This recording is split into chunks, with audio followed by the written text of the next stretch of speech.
Oh, boy. He had trouble with the snap, and he's down inside the 10.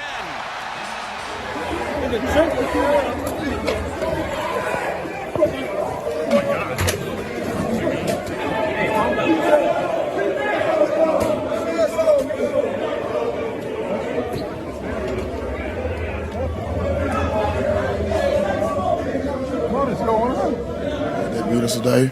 They played better football than us today, and we didn't get it done. So give them credit and let's get ready to move on to the next one. Listen, I don't know what happened, okay? So we're trying to get our guys in the locker room. It's heated, okay? And then we'll have to figure out what happened. But, you know, I did not address that because I didn't have anything to address because I don't know what happened. We'll have to figure it out. It was, you saw the one video, it's the 10-on-1, pretty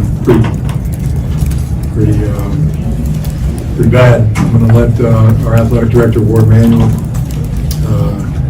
address it with the authorities, and I'd like to talk about the football game the rest of the way. Maybe Ward would want to come up and talk after, give more.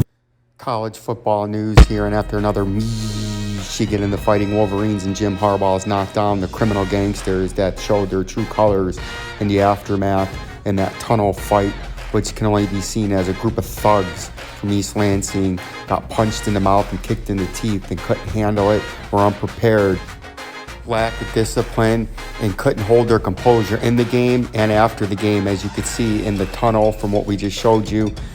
That is unacceptable, and I expect heavy fines to be sent the Michigan State way, and I expect heavy suspensions for several players on that team, if not a few of them kicked off the team, as Mel Tucker has to get that under control. That's a bad look for Michigan State. It was a bad game for Michigan State, and they did not handle it appropriately after the game, and the Fighting Jim Harbaughs remain undefeated in defense of their Big Ten championship. Before we get into the highlights, hit that like, subscribe button, but we're going to look at some of the statistics from the game, and every statistic, Michigan dominated Michigan State in this football game. First downs 27-11, an embarrassment for Michigan State and Mel Tucker. Third down efficiency 9 out of 16, 2 out of 11 for Michigan State. Fourth down, 1 for 4 on fourth down. The Michigan defense was impressive when it needed to be. Michigan 1 for 1 on fourth downs. And as we take a look at the total yardage, we knew the Michigan State defense wasn't very good, and it showed that it wasn't very good, giving up 443 yards to Michigan and the Paul Bunyan Trophy winners and the defending Big Ten champions to only 252 from a stout physical Michigan defense. Passing yards 215 for Michigan State, Michigan 167. Rushing yards, pathetic for Michigan State, and that's another reason they were upset with their lack of discipline, as the Michigan defense was kicking them in the teeth all day and literally and figuratively stomping all over them as Michigan ran down their throat, inside, outside, wherever they wanted, for 276 yards in the game. And now we're going to get into some of these beautiful highlights if you're a Michigan fan. This was the story of the game early and often. The Michigan defense blows up the running back, pushes the line back 5 yards, and then sacks the quarterback, and Peyton Thorne, who had a rough day. And then Michigan kicks a field goal. Jake Moody, one of the best field goal kickers, makes one of his 5 field goals, I believe, today right there. Michigan State, on one of their pathetic failed fourth down conversions, gets stuffed at the line as the defensive line blows up their offensive line and just bullies them for a 1-yard loss and a turnover on downs. One of the weapons that makes this Michigan offense so deadly is sophomore out of West Bloomfield, Michigan, Donovan Edwards. As you can see on a play-action pass, throws it down the right sideline, and the speed and athleticism of Edwards gets him inside the 5 down to the 4. JJ McCarthy, sophomore out of LaGrange Park, Illinois, had a pretty good game. 15 for 25, 167 yards, and a touchdown through the air.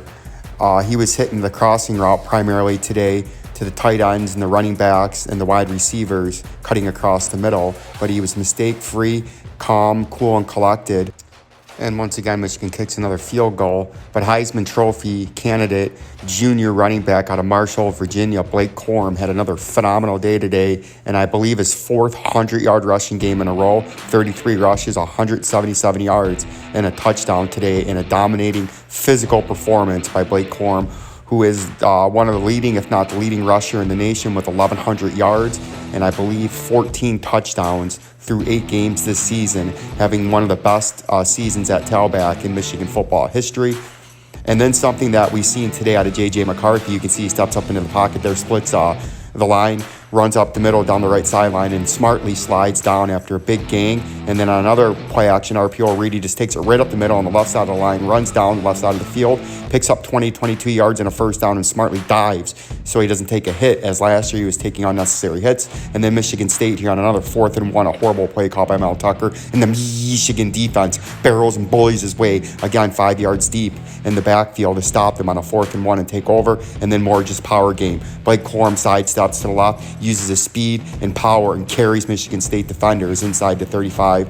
And then Jake Moody kicks another field goal, because that's what Michigan was doing today with the Fighting Jim Harbaughs. Then you can see another great pass by JJ McCarthy down the middle to a streaking Ronnie Bell. Then Michigan State here tries to run a pathetic play, bam! Gets hit right there in the mouth, and that's another reason Michigan State was upset. And then JJ McCarthy, again with his elusiveness, steps up into the pocket, sneaks away from would-be sack, sidesteps the defender and gets into the first down. And then a couple of plays later, Jake Moody again, of course, kicks another field goal. And then Michigan just hands the ball off, and Blake Corum hits a few people into the mouth and walks his way to a Paul Bunyan and a rivalry game victory for Michigan.